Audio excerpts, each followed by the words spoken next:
All right. We'll just have a few just closing thoughts here from the conversation we've had today, and also sort of thinking about what we're going to need to do going forward. And I guess it would sort of summarize it in just three sort of words. One is learn, the second is talk, and the other is build. That's the social terms of health mantra. But in terms of learning, I think one thing we didn't make clear was that we had all-day policy discussion yesterday at the Federal Reserve Board of Governors, and you've heard already the different Basel, or if it's CDC in Atlanta versus a community development corporation. Another one that came up was mission-related investment. We forgot to sort of, these are funds that foundations use to promote their mission but also make a profit, and we often refer to them as MRIs. And so the pediatricians in the room came up to me afterwards and said, what exactly do you mean by MRIs? It seems like an odd use of that term. So we certainly have a lot of learning to do. That is for sure for each other. And I really appreciate Shirley Franklin's point about how surprised she was of how much there is still to learn. And Sarah's point about how we need to make these networks of these learning communities, because this is complicated, and that's why we wrote the book. And in many ways, people said, look, no one reads books anymore; it's too long. It's sort of, and I would just ask everybody, if you can, just try to read it. I mean, it's it's long, and if I had more time, we would have made it shorter, I promise. But it's still it's something that's really important to get a chance to do that. The other is to talk, and I think that's something Nancy said before, that she's we used to really. And when we have these conversations, that means more of these regional meetings and things like that. So those of you who are watching online and those of you who are maybe not from the Washington, D.C. area, we really want to bring this conversation to your community. And I think one of the things, there's kind of three rules, I think, when we approach those conversations. Is one is to be humble.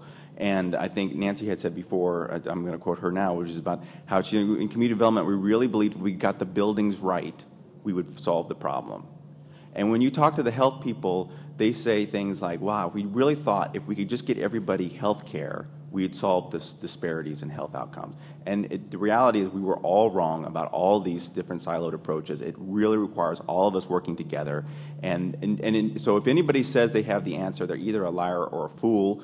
And so we just need to be humble in that regard.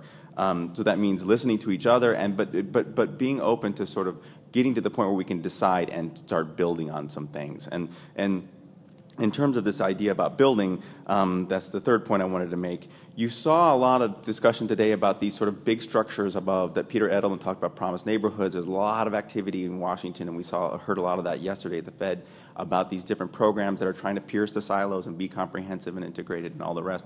You also heard from some of the examples today in Houston, Atlanta, and other places where people are trying from the bottom up, trying to integrate and all the rest. There's some areas in the middle, and Sarah Wartell sort of discussed this as well. These kind of intermediate institutions. We've spent some time on this concept of the quarterback, but there are a lot of others. Ben mentioned Strive Network, that's doing some really fantastic work about bringing together these different groups. But it's these there are these groups within these intermediary agencies that are sort of institutions that we just have to build, whether it's accountable care organizations or something like Summit County doing the accountable care community. I think that's pretty exciting. And just the last thing I just say is, it's interesting. Slavery had been around for 10,000 years. It was gaining strength in the 19th century, and then it was ended then. And I think you must go see the movie Lincoln if you have the time. I really encourage you to read Doris Kearns Goodwin's book on Team of Rivals that it was based on. But this is an idea that it was an institution that people thought would be around forever. It was ended, and it was ended by people who didn't necessarily agree with each other or like each other.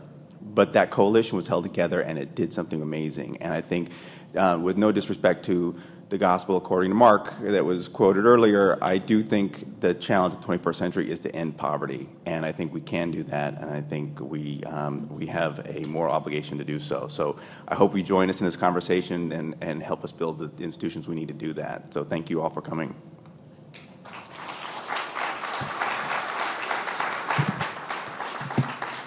And I'm gonna wrap up and just add a couple of points. I thought David just did a brilliant synopsis summary of a couple of key points, and I don't have very much to add to that. But what I will say is that I do think there is a race underway for who can come up with the best name for the quarterback. We've heard quarterback, we've heard champion who will die in a ditch. We've heard orchestra leader, and we've heard from Angela, a cow that you milk all the different resource flows. So whatever analogy we come up with, maybe that we'll have to do a vote on the website about which one that we want, but I think that's that's a great problem to have. I also just wanted to repeat something that Peter Edelman said, which was one of the places that we didn't I think we didn't get right. We didn't spend as much time as we should have in the book, and I hope we do on the website, is the question of race and racial disparity, and also the question of gender. I think those are gaps, and we need to fill that in. We need to bring that into our conversation. We need to bring that into the written word.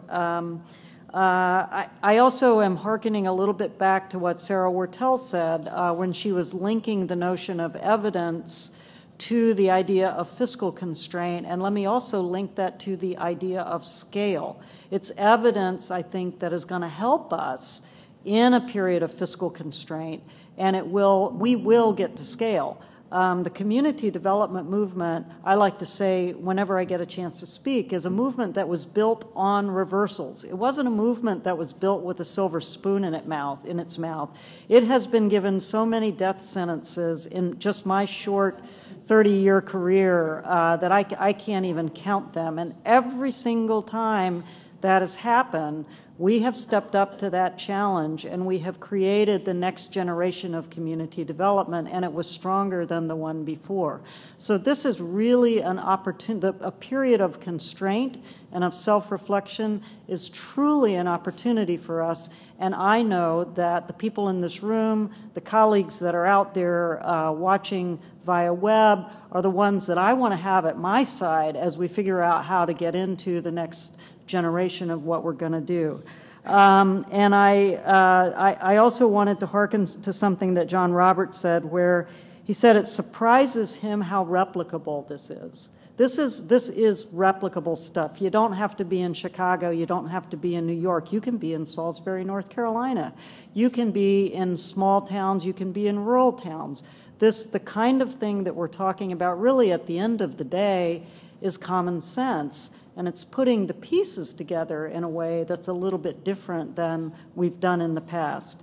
So those are my reflections beyond what David has said.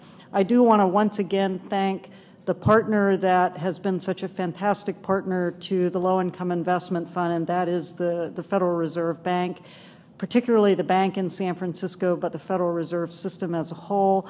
And we could not get this done but for the partnership at all levels: philanthropy, capital, intellectual partnership, governance of the Low Income Investment Fund, the partnership of Citigroup and the Citi Foundation.